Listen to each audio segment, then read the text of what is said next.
Are you using food to escape from feelings that you don't want to face? And if you are, do you think that's the reason why you are overeating or struggling with emotional eating and are battling your weight? Many people use food for entertainment to keep themselves from feeling lonely, to relieve stress, and frankly, just because it makes them feel good. And that doesn't actually sound that bad until you're faced with pants that don't fit and an airplane seat you can't get into. And that's when it becomes an issue for you. I've spent 4 years teaching people why they use food to escape and how to stop doing it. And I've also read a vast amount of information about how the brain works, about how the brain impacts our decisions and our behaviors.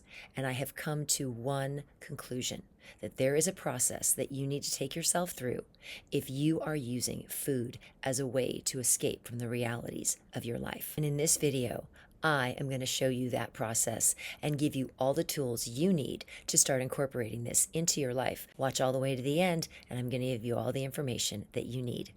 But before I explain how to stop using food as an escape from your life, I think there's a couple of concepts that we need to understand. The first concept is, if you are in fact using food to escape, what are you escaping from?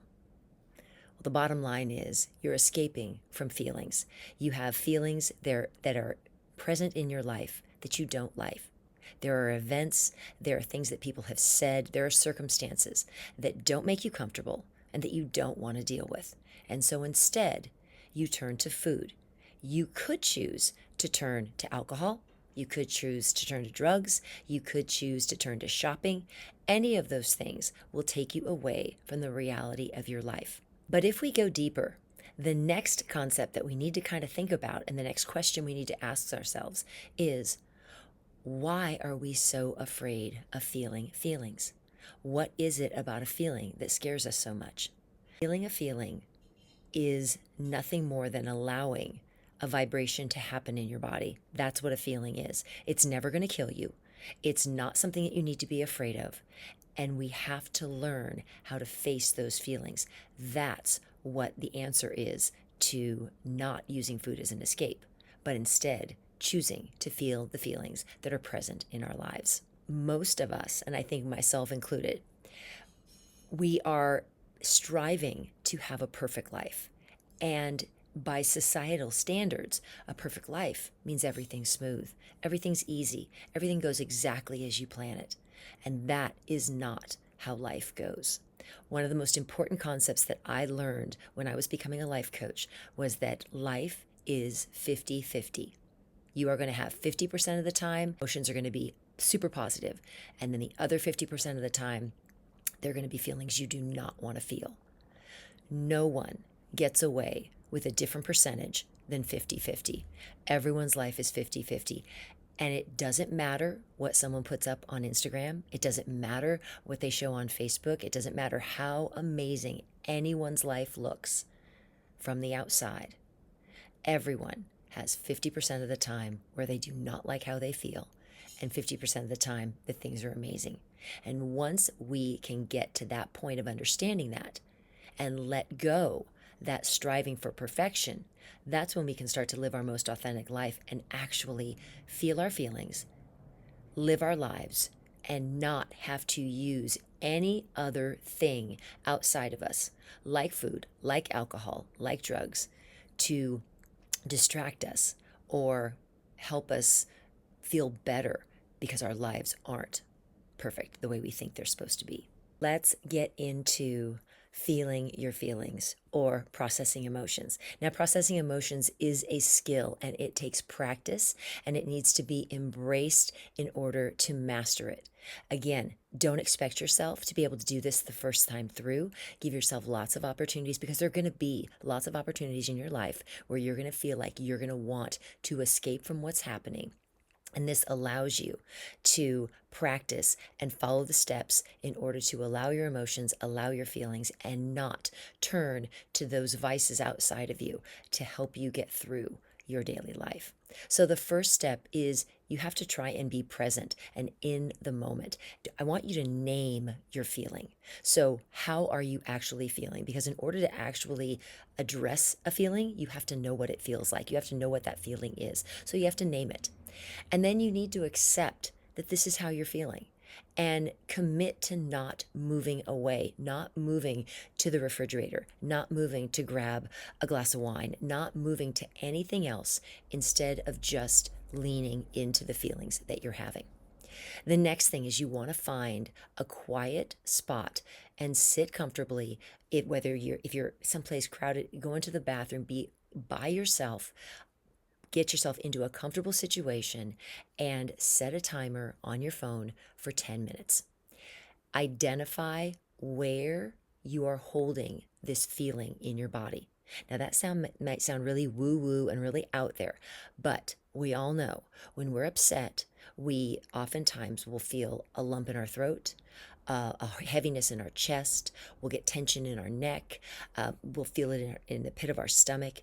You will feel the feeling, but you have to acknowledge it. You have to recognize it and see where that feeling is in your body. So identify where the feeling is in your body. Then I want you to give the emotion or that thing in your body that you've identified, give it a shape, give it a color, and give it a texture. Now, that may, again, seem really weird, but what we're doing is we're giving our brain something else to focus on besides the discomfort that we're actually in the middle of. So you're giving your brain something else to focus on, something very practical, something very conscious, so you don't fall into the subconscious programming, which is to go and grab a cookie or to go and smoke a cigarette or whatever the case may be. You have to give your brain something else to do.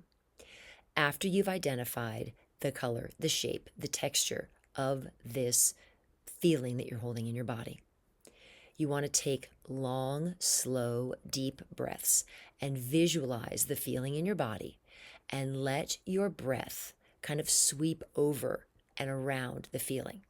Now, what I like to do is I visualize my breath. When I'm breathing in, I visualize that movement as water. And so I represent my breath is water. And so when I breathe in, I can feel the water kind of coming into my body. And then when I exhale it out, I allow that breath or that water in my visualization to sweep over and around and kind of consume the feeling that I'm having. And I allow each breath to become more water that flushes over that feeling and almost washes it away. Oftentimes it will break up the emotion or the feeling that you're holding on to, and you can visualize that happening. You visualize the water breaking up, the breath breaking up that feeling and just floating it out of your body, just dissipating it, and it just removes itself from your body.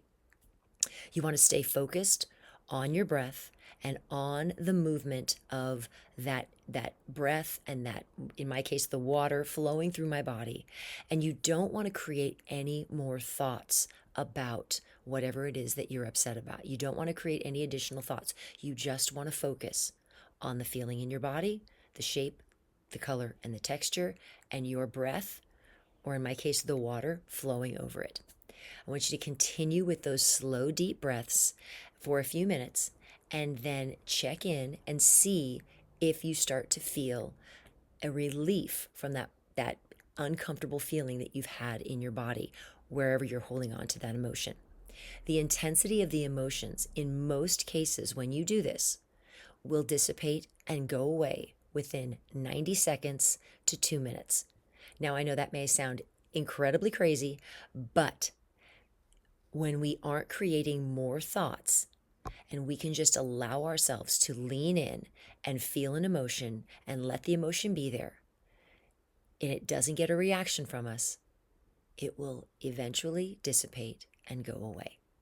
So that is it. It takes about maybe 5 minutes, if that, to get those emotions to just relax and go away. Now you may say, but wait a minute, why 10 minutes later am I upset again? That's because you then started thinking about it again. So your job then is to let it go. and to decide that I can't change the situation, I can't change what's happened. I have to just let those feelings go. It doesn't mean that we let injustices happen to us. We don't let people treat us poorly, but we also let go of the emotion that we're feeling, because the only person that it impacts is you. The only person that's going to overeat as a result of it is you.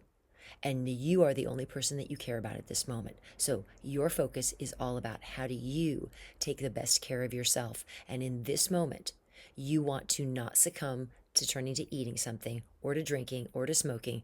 You want to allow the feelings and then let them go.